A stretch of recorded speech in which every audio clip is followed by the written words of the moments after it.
Ce vidéoclip produit par l'École polytechnique fédérale de Lausanne fait partie de son cours d'introduction à l'information, à la communication et au calcul.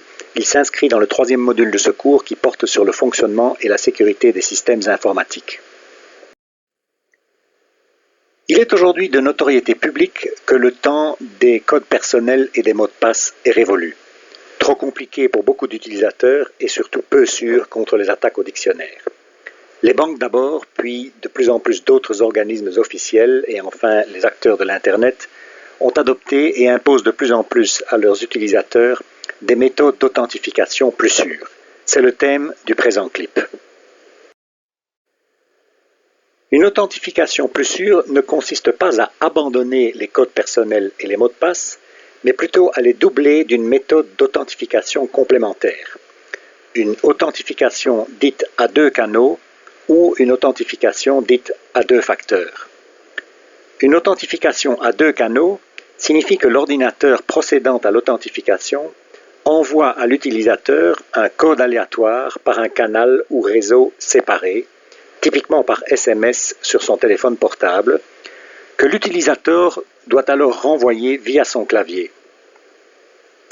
Si cette technique semble a priori sûre, des pirates avertis, fortunés et motivés l'ont cependant déjà déjouée en interceptant les codes au niveau du central de messagerie SMS pour doubler l'utilisateur victime et usurper son identité, par exemple pour vider son compte en banque. Une authentification à 2 facteurs consiste, elle, à exiger de l'utilisateur une deuxième preuve de son identité en plus de son mot de passe. Cette deuxième preuve peut être soit de nature biométrique, quelque chose que l'utilisateur est, soit de nature physique, quelque chose que l'utilisateur détient. La reconnaissance biométrique d'une personne est en fait la méthode d'authentification la plus ancienne du monde. C'est ainsi qu'un nouveau-né, humain ou même animal, reconnaît ses parents. La nouveauté est l'usage de la biométrie en informatique. Les méthodes d'authentification biométrique les plus connues sont par exemple le profil et la vitesse de dactylographie d'un utilisateur, la reconnaissance dynamique de sa signature, des veines de la paume de sa main, de la forme de sa main, de ses empreintes digitales, de sa voix, de son visage, de l'iris de son œil, ou à l'avenir peut-être de son ADN.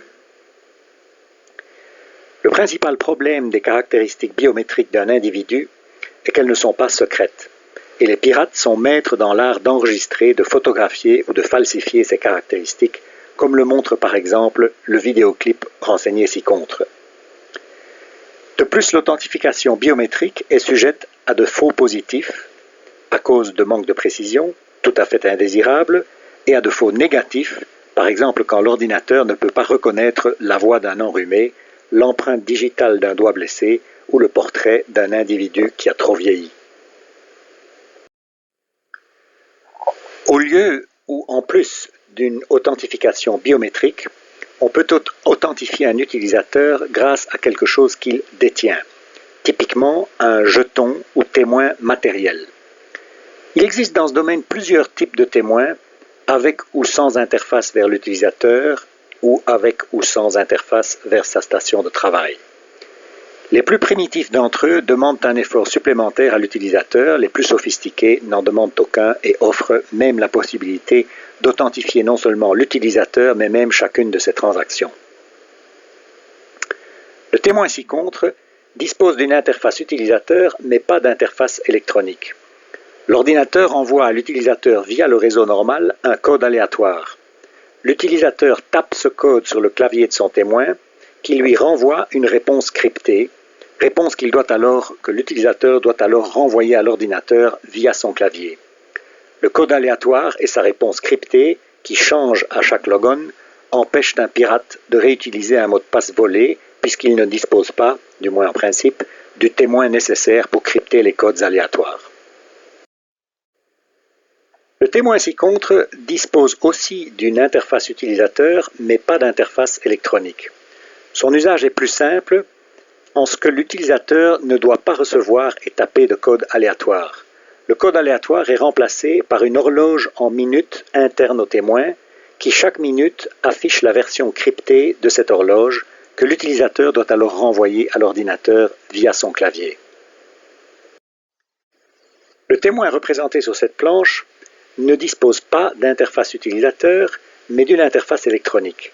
Son usage est encore plus simple, en ce que l'utilisateur ne doit rien ni lire ni taper.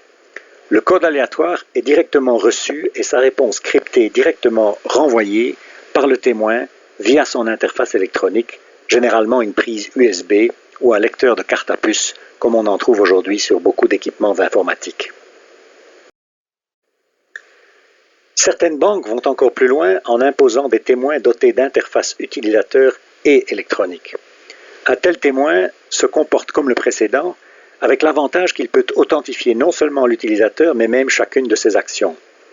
En effet, chaque requête de l'utilisateur passe au travers du témoin qui en affiche les paramètres.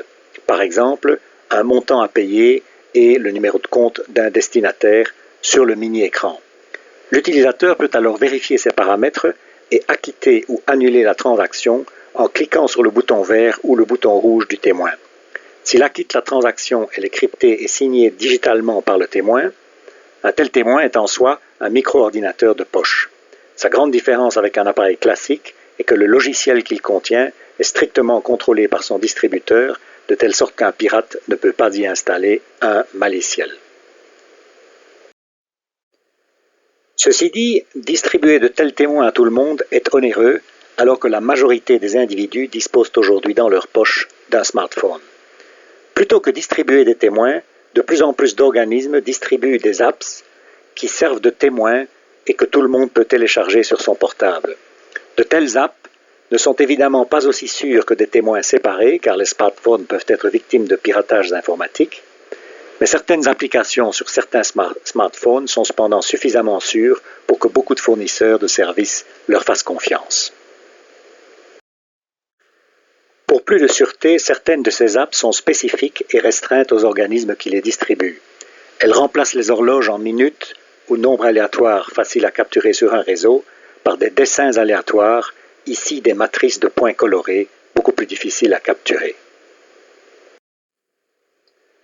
Certaines de ces apps combinent même authentification à 2 facteurs avec 2 canaux. Elles permettent ainsi d'authentifier avec haute sécurité des transactions en plus des utilisateurs. Le problème de toutes les techniques d'authentification vues jusqu'à présent est qu'elles sont unidirectionnelles. Pour des raisons historiques, le problème original de l'authentification était de permettre à un ordinateur de vérifier l'identité d'un utilisateur. Par défaut, les utilisateurs faisaient confiance aux ordinateurs. Cette unidirectionnalité représente aujourd'hui un risque majeur face aux attaques de phishing et de pharming qui encouragent les utilisateurs naïfs à se loguer sur des sites pirates déguisés en sites légitimes pour livrer leurs mots de passe et réponses cryptées que les pirates s'empressent de rejouer sur les serveurs légitimes pour abuser leurs victimes. Dans la mesure où le premier partenaire qui s'identifie à l'autre doit lui révéler son mot de passe, la seule solution est une identification bidirectionnelle. Avant de donner son mot de passe à un serveur sur la toile, il est essentiel de vérifier l'identité de ce serveur. Mais comme ce serveur ne peut pas non plus dévoiler de secret avant d'avoir identifié son utilisateur, la seule solution est d'avoir recours à la cryptographie. L'utilisateur et le serveur se livrent à un échange de lecture d'horloge ou de nombres aléatoires cryptés, voire digitalement signés. C'est exactement ainsi que fonctionne le protocole HTTPS sur une connexion SSL-TLS. Les navigateurs connaissent ou savent où et comment retrouver les clés publiques des principales autorités de certification auprès desquelles ils peuvent alors obtenir les clés publiques de tous les serveurs participants sur la toile.